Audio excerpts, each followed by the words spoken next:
Nagbabato ka ba? Good item ba yan? Pengi naman. Joke lang po. Ang bato o shabu ay kilala din bilang methamphetamine hydrochloride, crystal meth, o kaya naman poor man's coke. Ito ay isang highly addictive na CNS stimulant. Ayon sa 2022 statistics ng Dangerous Drugs Board, ito pa din ang most commonly abused na drug sa Pilipinas. Sunod ay yung cannabis at pangatlo naman yung MDMA o kilala bilang E. May 4 na common forms ito. Una na dyan yung powdered meth. Ito yung madalas ini-snort, tinitake orally, o kaya naman ini-inject. Andyan din yung crystal meth.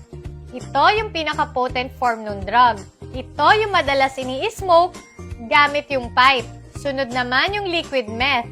Ito yung form na madalas ginagamit ng mga drug trafficker. Para matransport ito, naku!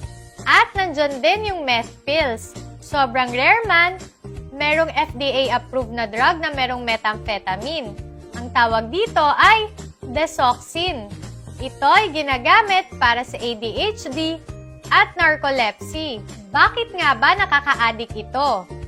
Isa kasi sa pinaka-naapektuhan ng methamphetamine ay yung reward center ng mga brain natin. Masyado nitong napapataas yung level ng dopamine sa brain natin. At kapag nangyari ito, makakaranas ka ng extreme sense of euphoria, or happiness, or pleasure, or extreme high na hindi mo pa nararanasan kahit kailan.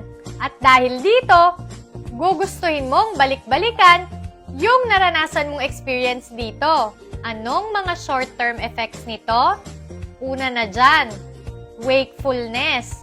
Diba mga hindi inaantok at di natutulog yan? Sunod, increased activity. Pag mga sobrang sipag at hindi napapagod, maghinala ka na.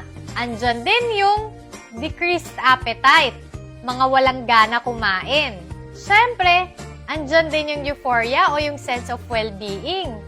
Nakakaranas sila ng extreme happiness o kaya naman parang sobrang confident nila. Makakaranas din ng increased heart rate, increased respiration, at hyperthermia o mataas na body temperature. Ito na. Ano nga bang mga long-term effects ng methamphetamine use? Siyempre, andyan yung addiction. Anxiety. Nagkakaroon din ng pagbabago sa brain structure at brain function natin. Nagkakaroon na din ng mga mood disturbances yung mga yan. At pati sleep disorders. Andyan din yung heart problems, kidney problems, extreme weight loss, mga sobrang payat na. Nagkakaroon na din ng paranoia, hallucinations, aggressive behavior, meth bugs. Ito yung sensation na parang may gumagapang sa mga balat nila. Kaya madalas, kamot sila ng kamot o kalikot ng kalikot sa mga balat nila. Andyan din yung meth mouth. Ito yung sobrang tooth decay at sirang mga gums. At marami sa mga yan, nagbebenta na ng mga gamit o kaya naman nagnanakaw na. Para masustain yung pagdodroga nila, naku! Ang tanong, hanggang kailan nga ba ito sa mga sistema natin? Yung half-life po ng meth, nasa around 6 to 15 hours. Ibig sabihin, nawawala na ito sa sistema natin within the day. Pero kung magpapa-urine test ka, pwede itong ma-detect hanggang 4 days. At kapag sa buhok naman, pwede itong ma-detect hanggang 3 buwan.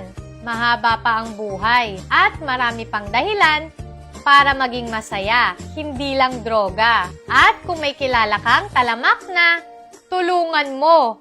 Huwag kang maki-join. Gets ba? Okay, ingat!